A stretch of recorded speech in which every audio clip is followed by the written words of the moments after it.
En la segunda mitad de la década de los 60 surgen en Chile los primeros casos de una extraña enfermedad, específicamente en la localidad de Ovalle, provincia del Limarí. Varios centenares de personas presentan un cuadro de desorientación, dificultades en la concentración y otros síntomas como lagunas mentales. En un comienzo, se asocian estos síntomas a un trastorno común relacionado a la pérdida de memoria a corto plazo, lo cual permite que durante meses la enfermedad se propague de manera silenciosa. Un informe de la época emitido por el Hospital Regional revelaba que habían 250 casos confirmados con los síntomas, pero lo que encendió las alarmas de las autoridades fue el hecho que en los casos más graves el paciente desaparecía sin ningún tipo de explicación. Con ello, se crea una comisión especial para evaluar en terreno la situación. En esta comisión se encontraba un médico de 48 años, quien estuvo en contacto directo con pacientes y que semanas más tarde, asistiendo a una convención internacional en Santiago, contagiaría a más de 30 personas de distintos países. Este fue el primer paso para la expansión internacional del virus. Precisamente, uno de los visitantes contagiados en la feria ingresaba días más tarde en un hospital de Washington con síntomas de enfermedad neurológica. Fue el paciente al que se diagnosticó por primera vez con el síndrome neurológico agudo grave, o SANS, por sus siglas en inglés.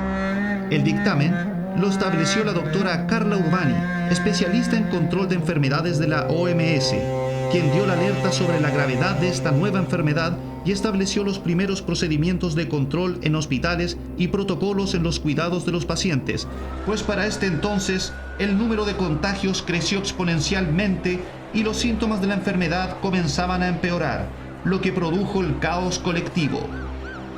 A partir de este momento, la OMS declaró al SARS como una amenaza a la salud mundial, lo cual repercutió mediáticamente a nivel global, convirtiéndolo en el tópico más importante de la década a pesar de las incipientes guerras que ocurrían en otras partes del mundo.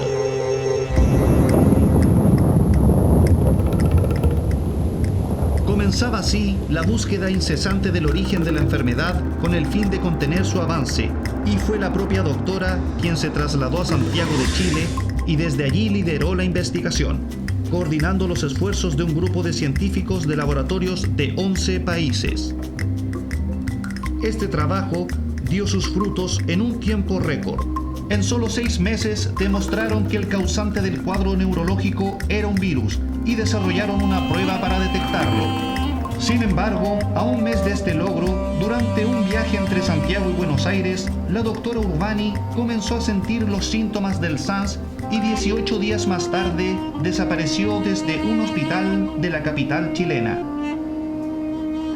Aún así, estos descubrimientos, sumados a los avances en el tratamiento, marcarían el inicio de la contención de la enfermedad.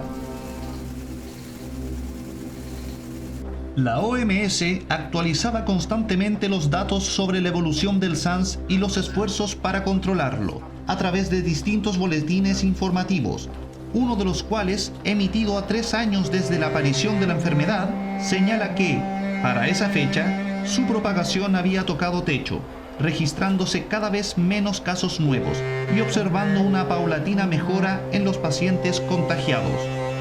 Las cifras oficiales indican que el SARS habría infectado a más de 5 millones de personas en 65 países de los 5 continentes, de las cuales 200.500 desaparecieron.